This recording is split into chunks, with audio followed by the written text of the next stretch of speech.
नमस्कार। डीएनएक्स गोट गासिप में स्वागत है आपका। गोट गासिप में आज हम चर्चा करेंगे छत्तीसगढ़ में प्रोबेशन अवधि में बढ़ोतरी की। छत्तीसगढ़ में प्रोबेशन अवधि में बढ़ोतरी किया गया है। जी हाँ, छत्तीसगढ़ की सरकार ने राज्य सरकार के अधिकारी कर्मचारी की परिवीक्षा अवधि अर्थात प्रोबेशन अवधि को 2 साल से बढ़ाकर 3 साल कर दिया है। इसके साथ ही सरकार के द्वारा इस परिवीक्षा अवधि में इन्हें दिए जाने वाली राशि भी तय कर दिया है। परिवीक्षा अवधि में अधिकारी और कर्मचारियों को उनके मूल वेतन का पहले वर्ष में 70%, दूसरे वर्ष में 80% व तीसरे वर्ष में 90% राशि देना तय किया गया है। बाकायदा मंत्री परिषद के निर्णय के पश्चात इसकी अधिसूचना भी जारी कर दी गई है। सरकार के इस निर्णय का विपक्ष में विरोध शुरू हो गया है और हर जगह गोट शुरू हो गया है। गोलमाल है भाई, सब गोलमाल। अब आइए सुनते हैं गोट कैसा कैसा इस परिवीक्षा अवधि में बढ़ोतरी पर। कर्मचारी संगठनों की माने तो इससे कर्मचारी और अधिकारियों का नुकसान होगा, क्योंकि पूर्व में परिवीक्षा अवधि में पहले वर्ष 80% व दूसरे वर्ष 90% देने का प्रावधान होता था और परिवीक्षा अवधि अर्थात प्रोबेशन पीरियड सिर्फ 2 साल का होता था। अब इस निर्णय पर गोट देखते हैं। गोट कैसा कैसा सरकार की ओर से मंत्री महोदय आए और उन्होंने कोरोना संक्रमण को वजह बताते हुए कहा, विपरीत परिस्थिति में भी महत्वपूर्ण भर्तियां करने वाली छत्तीसगढ़ की सरकार वेतन नहीं काट रही है किसी कर्मचारी अधिकारी का। कर्मचारियों और अधिकारियों का ख्याल रखने वाली सरकार वेतन न काटकर प्रोबेशन अवधि अर्थात परिवीक्षा अवधि में 1 साल की बढ़ोतरी करने का निर्णय लिया है। वाह! सरकार कहती है कि हम अपने अधिकारी और कर्मचारियों का वेतन नहीं काट रहे हैं कोरोना संक्रमण जैसे इस आपदा काल में भी, इसीलिए हमने परिवीक्षा अवधि में बढ़ोतरी का निर्णय ले लिया है। अब आते हैं इस प्रोबेशन पीरियड पर एक्सपर्ट व्यूज। एक्सपर्ट की गोट। एक्सपर्ट क्या कहते हैं अपने गोट में? एक्सपर्ट का मानना है कि परिवीक्षा अवधि का निर्णय सरकार का फैसला है, तो इसके पीछे के कारण प्रशासनिक और आर्थिक हो सकते हैं, परंतु यह अभ्यर्थियों के लिए अच्छी खबर नहीं हो सकती। एक्सपर्ट तो एक्सपर्ट है, एक्सपर्ट का गोट तो एक्सपर्ट जैसे ही रहेगा भाई। अभ्यर्थियों के लिए अच्छी खबर नहीं। इसके माध्यम से उन्होंने अभ्यर्थियों को सूचना दे दी। इसके पीछे के कारण आर्थिक हो सकते हैं, बता दिया गया। अब आते हैं विपक्ष का गोट।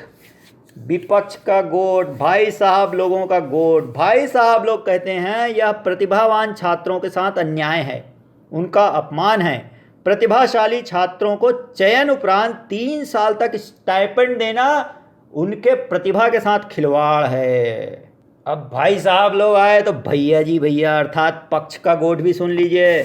15 वर्षों के बेरोजगारी के आंकड़ों के साथ शिक्षित और युवा बेरोजगारों के साथ छल और सिर्फ छल। किसी भी रोजगार कार्यालय में पंजीकृत नहीं रहे लोगों की नियुक्तियां लाख और लाख रुपए का पारिश्रमिक देकर उपकृत किया जाना, यह सब क्या उचित है? वाह! सिलेबस और प्रश्न किसी विषय का, उत्तर किसी विषय का। गोलमाल भाई, सब गोलमाल। गासिप गोट की अगली कड़ी, ठेके पर कोविड केयर। अब बात करेंगे हम कोविड की, कोविड-19। ज़रूरी नहीं कि हर खबर सही हो और यह भी ज़रूरी नहीं कि हर सही के नसीब में खबर बनना लिखा हो, मगर खबर तो खबर है। और खबर यह है कि रायपुर में कोविड केयर सेंटर अब ठेके पर दिए जाएंगे। खबर है टेंडर निकाले जा चुके हैं। भाई रायपुर राजधानी है, रुतबा भी कुछ अलग ही होगा। शायद इसीलिए प्रदेश के आधे से ज़्यादा सक्रिय लोग भी यहीं विराजमान हैं। एम्स फुल, अंबेडकर अस्पताल फुल, माना कोविड अस्पताल भी फुल, यानी सरकार के हाथ पांव भी गए फुल। मगर खबर यह नहीं है। खबर है कुछ साइकिल स्टैंड, बाजार में पसरा वालों से टैक्स वसूली का ठेका लेने वाले भी कोविड केयर सेंटर का ठेका लेने में दिलचस्पी ले रहे हैं। खबर है स्टेशनरी और सफाई ठेकेदार भी कतार में हैं। यही ल कहिथे, मान सरोवर माँ मचे हवय गजब विध्वंस, बगुला मोती चरत है छक मारत है हंस। मान सरोवर माँ बढ़े मगरमच्छ के जोर, चल हंसा ये ठौर तज बसबो आने ठौर। गासिप गोट की अगली कड़ी, कोरोना, क्वारंटाइन और सियासत। PCC chief negative, BJP chief एक्स पॉजिटिव। प्रदेश व्यापी लॉकडाउन, सख्त कर्फ्यू, तेजी से फैलता संक्रमण। इन्हीं वास्तविकताओं के बीच विपक्ष द्वारा सरकार की संक्रमण की तैयारियों से निपटने में अक्षमता पर हमले जारी हैं। भाई साहब खेमे में प्रदेश अध्यक्ष ने कोविड सेंटरों में मरीजों के इलाज में लापरवाही का आरोप सरकार पर लगाया है। उन्होंने मरीजों के भागने का हवाला देते हुए कहा है, वह दिन दूर नहीं जब छत्तीसगढ़ की हालत भी दिल्ली मुंबई जैसी हो जाए। भाई साहब की चिंता बढ़ते संक्रमण को देखते हुए वाजिब नजर आती है। अब करें भी तो क्या? कोरोना जो न कराए वही 16 आना। क्या दिन आ गया, अब नहीं बनना मुंबई दिल्ली जैसे, नहीं जाना दिल्ली मुंबई। कुछ ज़्यादा दिन नहीं हुए हैं, हमें छत्तीसगढ़ को दिल्ली मुंबई ही नहीं सिंगापुर जैसे बनाना है, कहते हुए विकास के दौर की बातें, शहरी विकास के दौर की। इन आरोप प्रत्यारोपों के बीच कोरोना ने रंग दिखा ही दिया। कोरोना टेस्ट में बीजेपी के पूर्व चीफ सहित कांग्रेस के चीफ परिवार के 5 से ज़्यादा लोग पॉजिटिव पाए गए हैं। गनीमत यह है कि कांग्रेस चीफ अभी तक नेगेटिव हैं। आगे बढ़ते हैं, रोका छेका या लॉकडाउन। रोका छेका या लॉकडाउन अगर देखें तो दोनों एक ही है। सरकार ने कृषि कार्यों के दौरान पशुओं को दूर रखने के लिए रोका छेका अभियान चालू किया है, लेकिन यह योजना अब उल्टी हो गई है। रोका छेका लॉकडाउन कर दिया गया है, यानी अब पशुओं के साथ साथ मनुष्य के लिए भी इस अभियान के तहत रोकने और छेकने का प्रयास किया गया है। लेकिन पशु अब भी आवारा घूमते शहरों और गांवों में देखे जा सकते हैं, मनुष्य भी देखे जा रहे हैं। ऐसा लग रहा है कि रोका छेका और लॉकडाउन दोनों का असर ज़्यादा दिखाई नहीं दे रहा है। एक तरफ पशुओं के लिए रोका छेका तो दूसरी तरफ किसानों के लिए भी कृषि कार्यों में रोका छेका का प्रयास है। ऐसा लग रहा है कि दोनों ही अभियानों को एक ही नाम दे दिया जाना उचित होगा। लोगों का कहना है कि रोका छेका ही सही है, क्योंकि दोनों का काम तो एक ही है, भले ही अलग अलग योनियों के लिए हैं।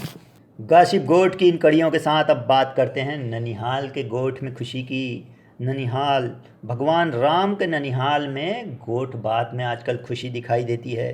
5 अगस्त को अयोध्या में राम मंदिर निर्माण का भूमि पूजन होने जा रहा है। वर्षों के संघर्ष के बाद अब जाकर खुले हैं रास्ते राम लला के वास्ते भव्य राम मंदिर का।